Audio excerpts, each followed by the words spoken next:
Hello, welcome. We are here at the Museum of Contemporary Art in Leipzig. I'm Andra. And I'm Martin. And we want to talk with you about the new exhibition, When the Sun is Low, the Shadows Are Long, curated by Anna Karpenko. The exhibition is a collaboration between the Arsenal Gallery in Białystok, Poland, and the Goethe Institute in Warsaw. And it opened very recently, last Friday, and will be shown here till 25th of September.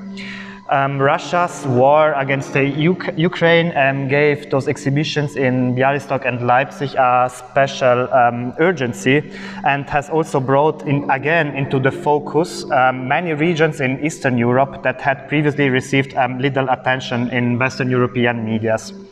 Białystok is located in the northeastern edge of Poland, close to the border with Belarus. Since 2020, this region experienced a large wave of immigration. 10,000 people from Belarus fled from the Lukashenko regime and found refuge in this region. So in 2020, there were these big mass protests in Belarus after the President Lukashenko claimed the election, which was manipulated for himself, and all the protests were cracked down with a lot of violence and with the help of Moscow. So, however, there is little knowledge, or I say there is little knowledge here in Western Europe how artists and intellectuals are dealing with the situation there and in Belarus. So, the exhibitions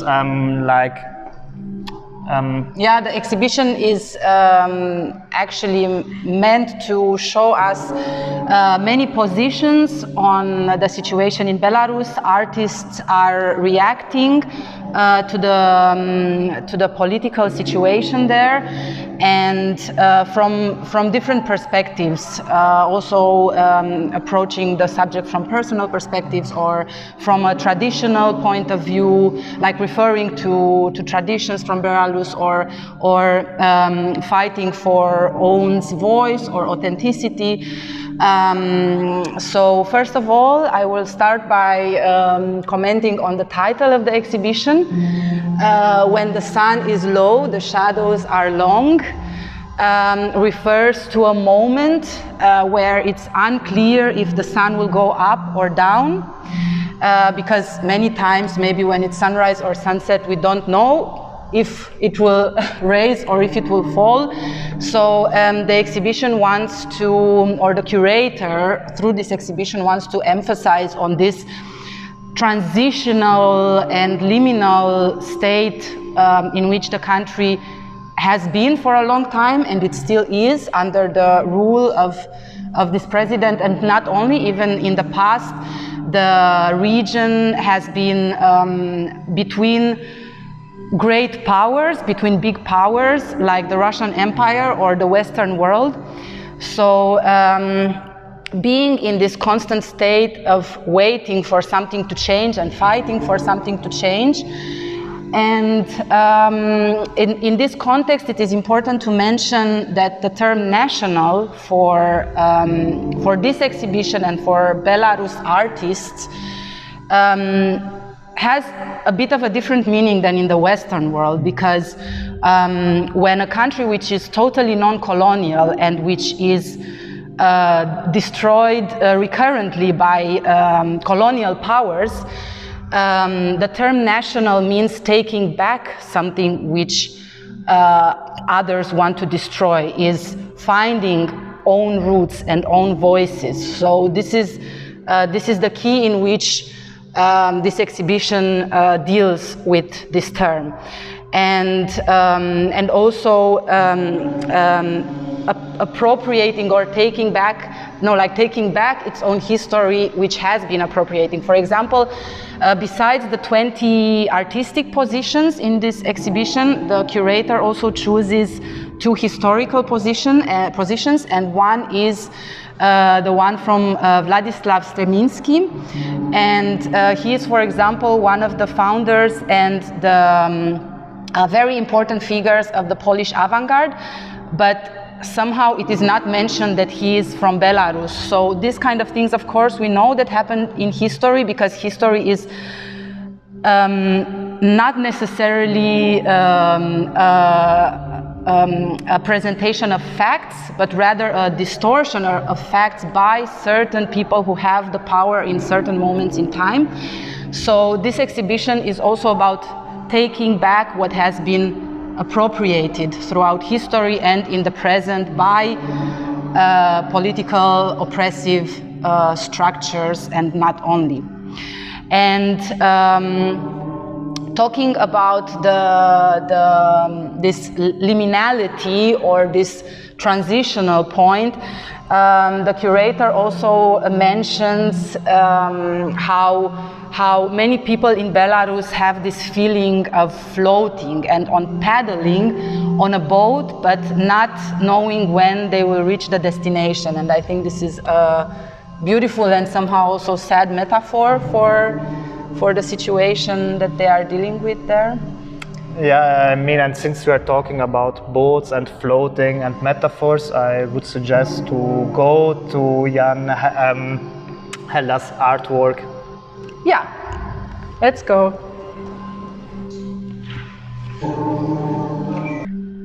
So now we are standing in front of Helda's artwork. And before I start to talk more about this artwork, I just wanted to add one more thing regarding the situations for artists in Belarus. Since the mass protests, a lot of artists were imprisoned, a lot of exhibition venues were closed, and artists were imprisoned or they were forced to emigrate. However, the creative and artistic protests doesn't decrease, but it's developed new strategies to deal with the censorship, and one of these ways was also the exhibition in Białystok and Leipzig. So Helda is he is an artist who also chose to live in exile. He lives in Warsaw now, and his the starting point of his artwork is the dense forest that it's in between that it's on the border between Poland and Belarus. Białystok is only 50 kilometers away from the border.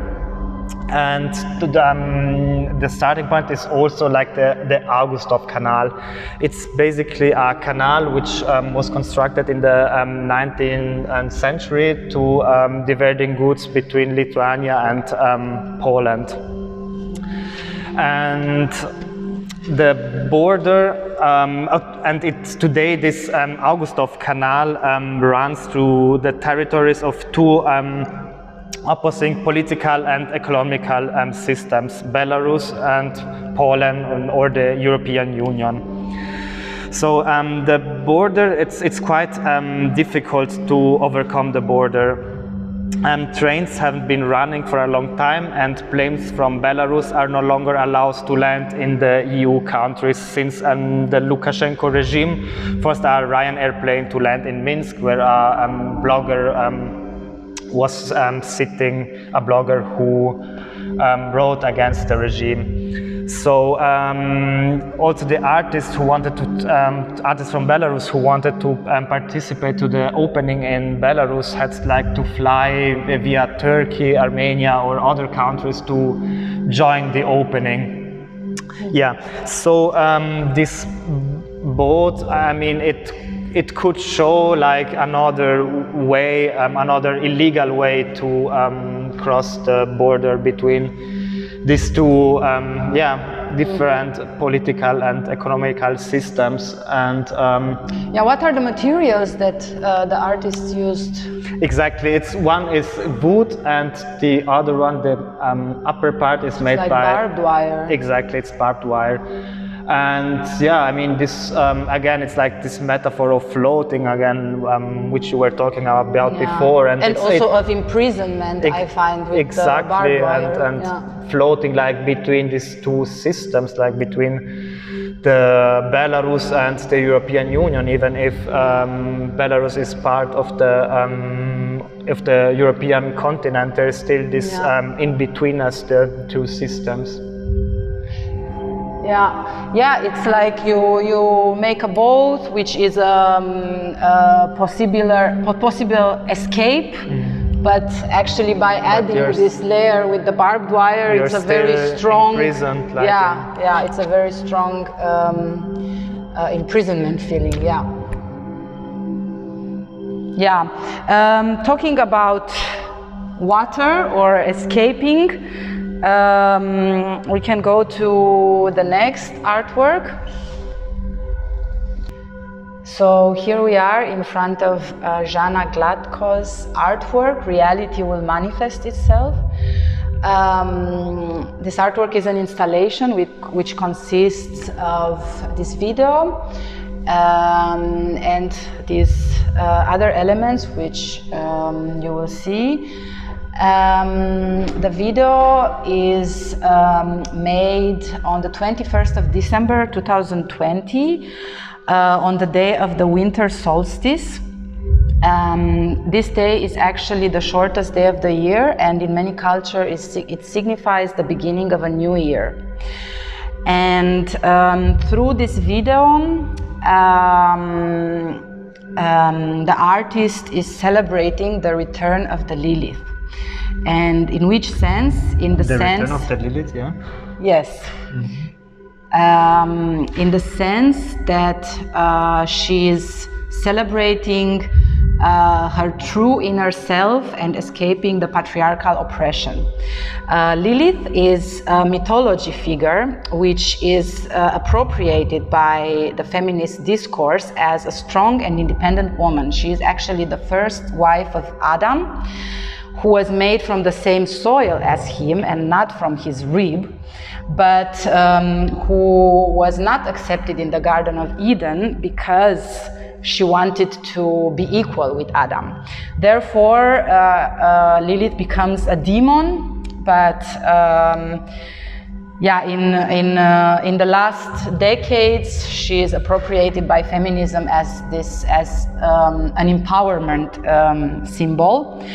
And in astrology, actually, Lilith has also a meaning, and it's the black moon or the dark moon, and it's denoting the point along the moon's orbit when it's the furthest away from Earth.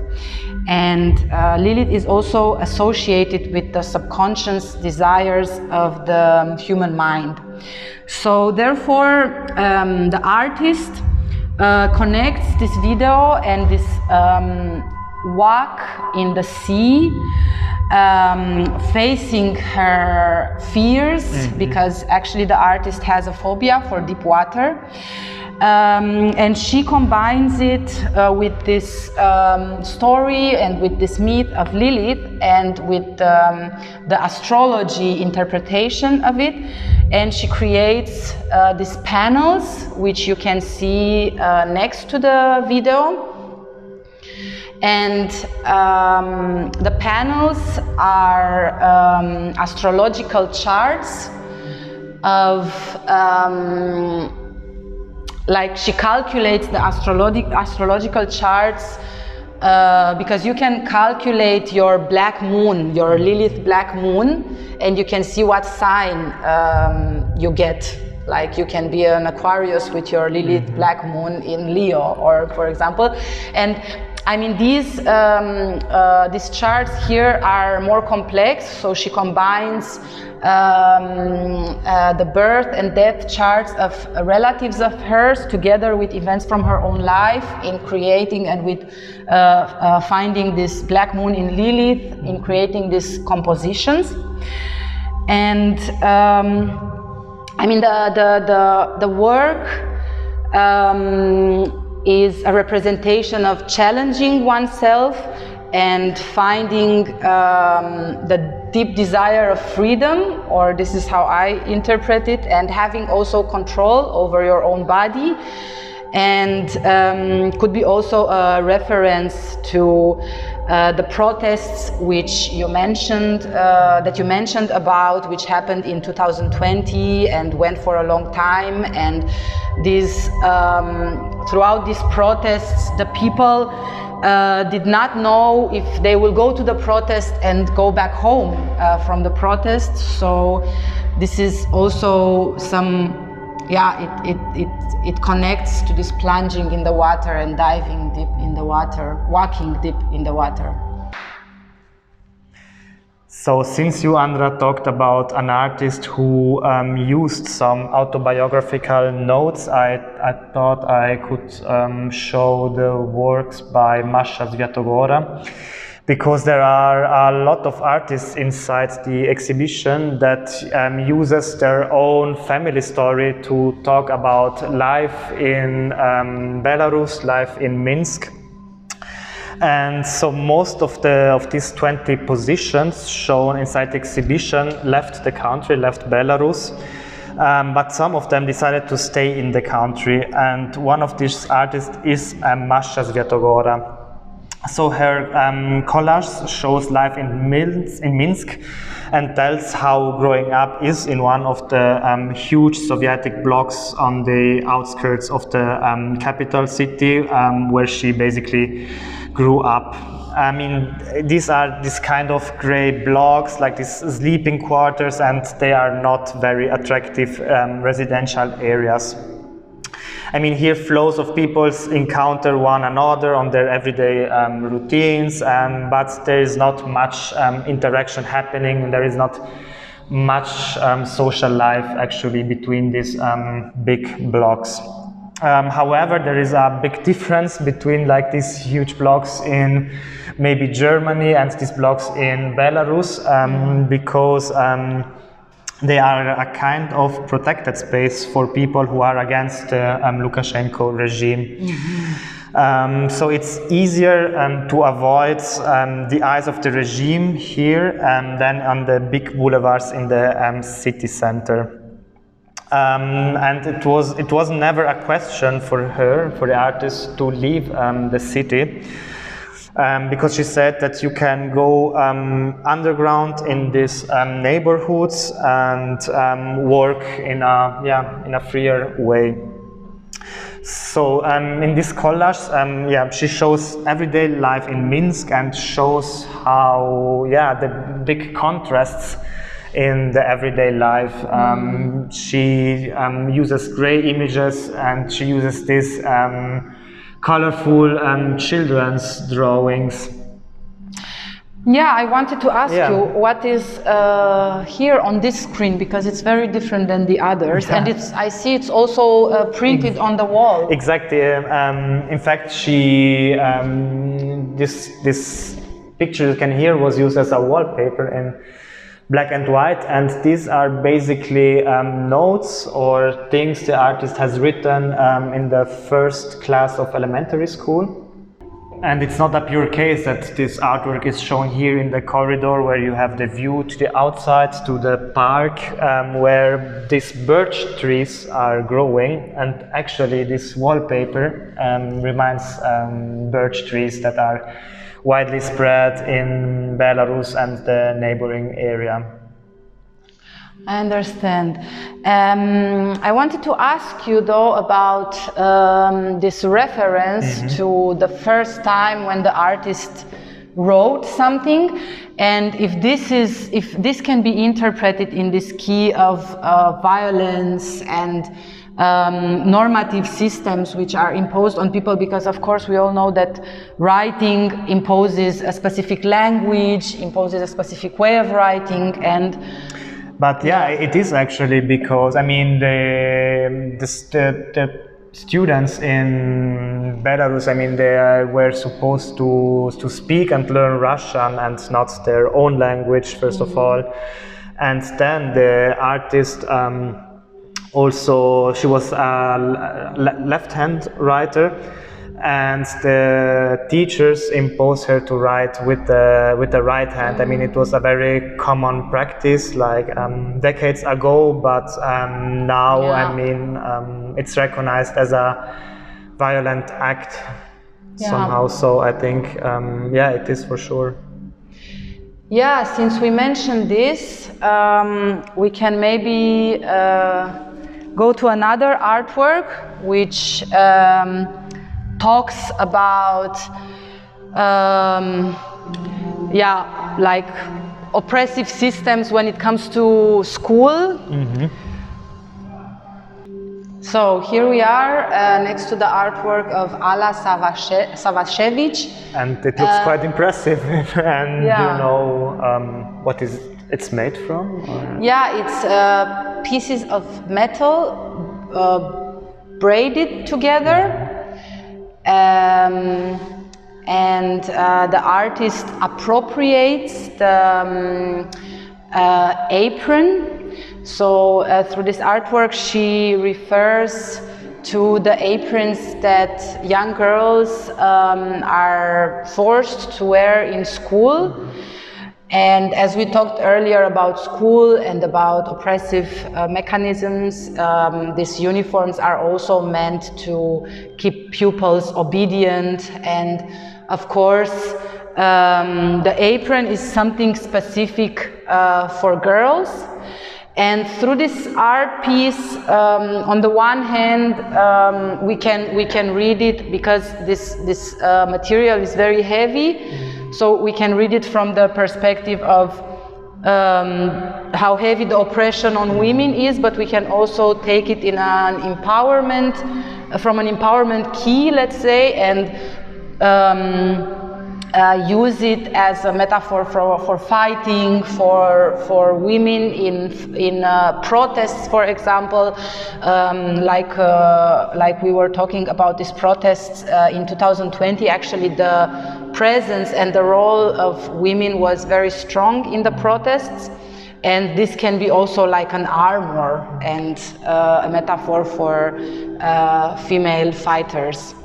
I mean, it's interesting how all the artworks are coming together somehow, which we were talking about, like work by Zhanna, by Masha. And yeah, exactly. And now, as yeah, all the artworks are basically strategies of resistance in different ways, or even in common ways. This artwork is called Diary of Breath, the Mimic of Lungs. It's made by artist Olga Sazykina.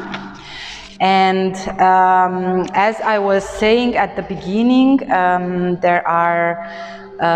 there is this big need on the territory of Belarus and in the artist's thought to find their own voice. And this is exactly what this artist did here.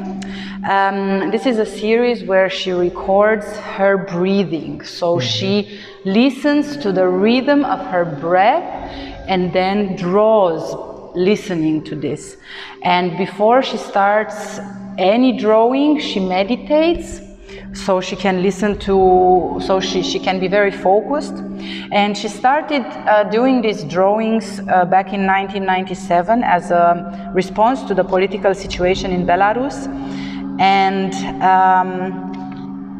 but actually this series, which is exhibited here, this particular series is started when the war in Ukraine actually started. But was it pure case or was it intentional? So normally the artist intends to record her breathing in particular moments and in particular locations, and she always writes the dates and the time when she does these recordings, like drawing recordings. And in her opinion, the breathing is unique for each person and for each moment of their lives. And every person's rhythm of breathing is individual, like fingerprints. And yeah, this artwork for me, it's very meaningful when you think of when you're not allowed to express to freedom, when you don't have freedom of expression, like when you cannot speak freely, then you have to find different ways of expressing yourself and your feelings. Sure. Yeah, so the drawings go for the first days of the war. Now I'm wondering how the drawings changed since war began. Yeah, I mean, you can see how the breathing fluctuates, and I suppose these are, yeah, moments of more tension or of less tension, of course, regarding how the artist felt in those moments. So there is one more work, the last work he wants to talk about, and is made by the Berlin-based Belarusian artist Jura Šust. Jura Šust explores the relationship between ritual and escapism, and the starting point of the installation is again the dense forest that grows between Poland and Belarus, which is considered to be one of the last remaining primeval forest areas in whole Europe. In the traditional Belarusian folktales, the forest is a special holy place where people encounter otherworldly beings. The forest has a protective and healing power. It also stands for renewal and rebirth. So there are, this installation is made by different elements. I would maybe start to show the video on the floor.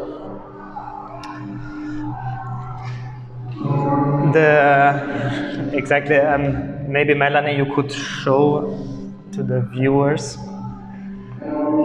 Exactly. In this video presented on the floor, Jura Šust combines drone footage from the Polish border guards in 2021 and cell phone videos which were taken from people rejected at the border to the European Union. These videos were shared by via the app Telegram, and Telegram was also a quite important app during the protest, the mass protest in 2020, to share contents without censorship. I mean, here you can see scenes of violence happening right at the border to the European Union. People are also left to their own devices, fighting for survival in those forests. There is a reference to the tale by Hans Christian Andersen, The Little Match Girl, where a child is freezing to death into the forest. Exactly, there are more elements taken out from the forests inside the room. One of these is the tree, like standing here, and it also talks about circles of violence happening in the forest around Poland and Belarus, and it has to do with the extraction of resin. Exactly, which you can see here on the floor. Yeah, I wanted to ask you, is this actual resin which the artist used? It is actual resin. Mm-hmm. Exactly. Part of this centuries-old forests on the Polish and Belarusian side were cut down for the industrial extraction of resin. In the European Union, this way of obtaining resin is no longer allowed, so it imports resin from other countries, such as China.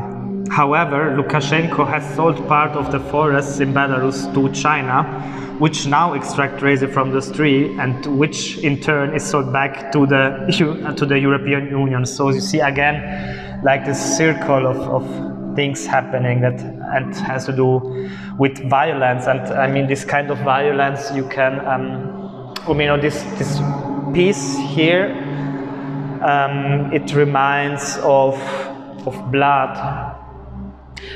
This one here, this exactly. Glass, it's also with resin. It's resin. And with parts from trees. Yeah. And it's it's like someone punched it. Exactly. I mean, it's how how people or how human beings are treating environment and nature. That it's I wanted to ask you, what about the marks on the tree? Did you tell us about these marks? Yeah, I mean, I talked about these references to Belarusian traditions and it's traditional Belarusian paper cutting, which you can also see on the wall there. And these broken glasses, it refers to a traditional New Year's custom, and people is writing down a wish on a piece of paper. This paper is burned at midnight, and people has to dissolve the ashes in sparkling wine, and then you drink it and you make a wish. And people are actually celebrating a new circle again, like you were talking before at Zhanna's work again, this hoping for a new circle. But a new beginning. But as you can see, the artist broke all the glasses, so he broke somehow all the visions, and it's not the most optimistic view maybe, but Ooh. Exactly, we shouldn't break it even more. Well, this was our last artwork that we present, and we hope we enjoyed our tour. I mean, we could talk about a few contents. I mean, there are much more contents, but you are very welcome to visit the exhibition here in the Museum of Contemporary Art Leipzig, and it will be shown till September 25th. Thank you for watching. Thank you for watching. Bye bye. Bye.